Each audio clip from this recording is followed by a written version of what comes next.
علیکم ورحمت الله تعالی وبرکاته.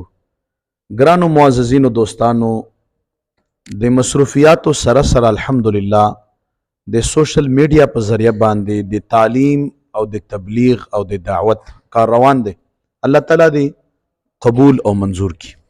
ګرانو دوستانو، یو ملګری وایي چې زه په خوب کې کجوري وینم، یا کجوري خورم، یا کجوري راټولوم، یا د کجورو باغ وي، یا د کجورو سوري لاندې ناست یم. د دې به څه تعبیر کېدی شي؟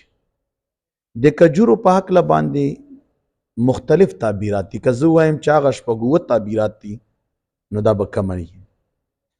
کجوري راغونډول مال دولت حاصلول دي، حلال.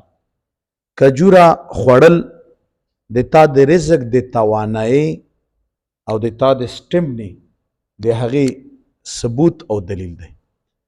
او د کجوره چې تا سره وي هغه کجوره چې وي داسې چیتي شوي وي، داسې زور ورکړی شوی وي، نو د دغې تعبیر دا دی چې دا د مال ذخیره کېدو نشانی ده، چې ته به مال ذخیره کې حلال مال به دې ډېرېږي. او د کجوري خوراک سره د تا د بدن چې کومه کمزورتیا ده د هغې د ښه کېدو نشانی هم ده، او د بدن د قوت دلیل هم دی. او کجوري حاصلول دا د تا د داسې بیبي سره چې هغې مالداره وي، د هغې سره د نکاح او د واده تعبیر هم کېدی شي. نو په هر تقدیر باندې کجوره چونکې رب العالمین په قرآن عظیم الشان کې د دې صفت کړی دی، او داسې یو شی دی الله پاک فرمایي چې کجوره داسې یو شی دی لکه مومن.